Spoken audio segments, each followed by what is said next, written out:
माढा विधानसभा मतदारसंघाचे राष्ट्रवादी शरदचंद्र पवार पक्षाचे अधिकृत उमेदवार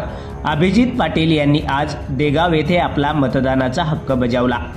ज्या पद्धतीने माढा विधानसभा निवडणुकीत आपली भूमिका स्पष्ट करत मी माढा मतदारसंघाच्या विकासाचं व्हिजन जनतेसमोर मांडण्यात यश मिळवलं, त्याच पद्धतीने मतदारांकडूनही मला मतदानाचं दान भरभरून मिळेल। पवार साहेब, मोठे दादा व माझ्या आईवडिलांचे आशीर्वाद तसेच खासदार साहेब व सहकारी कार्यकर्ते यांची साथ लाभल्यानं आपला विजय निश्चित असल्याचा विश्वास यावेळी त्यांनी व्यक्त केला।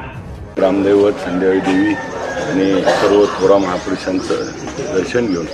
आज आयुष्यातला एक सुवर्ण सण की मला माझ्या गावानं माझ्या आईवडिलांनी त्या ठिकाणी शब्द झालेले नक्की या आईवडिलांची कृपा, सर्व ग्रामस्थांची, मतदारसंघातल्या थोरा महापुरुषांची, थोरांची आणि देशाचे नेते शरदचंद्र पवार साहेब, जी मोठे वडील, मोठे दादा, खासदार साहेब व सर्व नेते मंडळींनी ज्यांनी मला त्या ठिकाणी या निवडणुकीमध्ये साथ दिली, सहकार्य केलं, त्या सर्वांचं त्या ठिकाणी खूप खूप आभार की आजचा हा सुवर्ण दिवस आला आणि मला माझ्या स्वतःच्या विधानसभा मतदारसंघामध्ये